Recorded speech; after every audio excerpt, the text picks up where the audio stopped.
Shalom Bapak Ibu terkasih dalam Yesus Kristus. Hari ini hari Sabtu 15 Agustus 2026. Kita akan mendengar firman Tuhan. Sebelum kita mendengar firman, mari kita berdoa.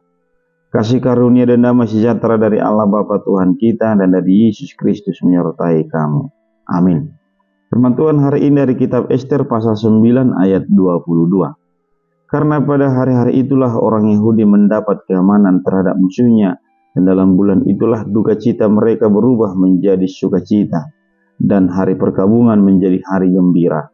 Dan supaya menjadikan hari-hari itu hari perjamuan dan sukacita, dan hari untuk mengantar makanan dan untuk bersedekah kepada orang miskin. Demikian pembacaan ayat Alkitab. Aku terkasih, dalam ayat ini kita diingatkan tentang hari raya Purim, yaitu hari raya mengenang sukacita ketika umat Yahudi diselamatkan melalui Ratu Ester yang seharusnya mereka dimusnahkan.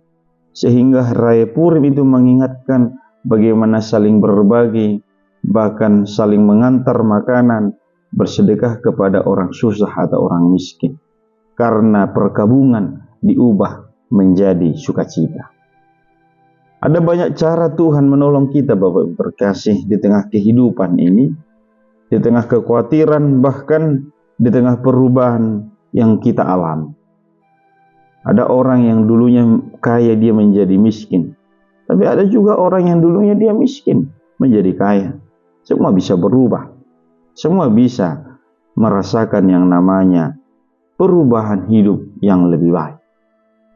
Karena itu, ketika perubahan itu kita rasakan dari kehidupan yang harusnya berduka cita, atau katakanlah yang seharusnya menderita menjadi bahagia, Tuhan menginginkan hidup kita semakin bersyukur, bahkan hidup kita semakin peduli kepada kesusahan orang lain. Jangan sampai ketika Tuhan menolong kita dalam kesulitan itu lalu kita lupa, atau bahkan menjauh daripada Tuhan, atau bahkan kurang waktu kepada Tuhan. Ada banyak orang ketika Tuhan menjawab doanya, menjawab pergumulannya, lalu waktunya semakin sedikit kepada Tuhan. Bahkan rasa sukacitanya semakin sedikit ketika dia diinginkan Tuhan untuk mau menolong orang susah. Bapak Ibu terkasih, ketika kita bisa menikmati kehidupan ini, kekayaan bahkan kecukupan hidup, lihatlah orang-orang miskin yang membutuhkan, maulah berbagi supaya mereka juga turut bersuka cita.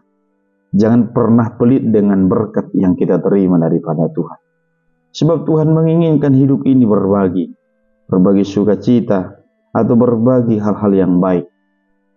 Kalau kita melihat bahwa Tuhan bisa mengubah kehidupan ini karena memang Dia pemilik segalanya.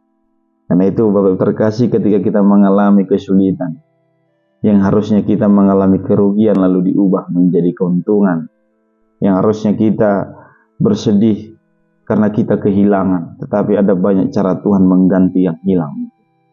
Ada banyak orang sudah merasakan itu. Karena itu Tuhan menginginkan semakin bersyukurlah, semakin bertambah harapan kita, sukacita, dan semangat kita untuk mengikut Tuhan. Amin, kita berdoa. Terima kasih Bapa di sorga atas firman yang sudah kami dengarkan. Kiranya kami hidup di dalam kepercayaan bahwa duka cita, perkabungan bisa diubah Tuhan menjadi sukacita. Jadikan kami menjadi pribadi yang taat kepada-Mu. Dalam Yesus kami berdoa. Amin. Shalom Bapak Ibu terkasih, Tuhan memberkati kita.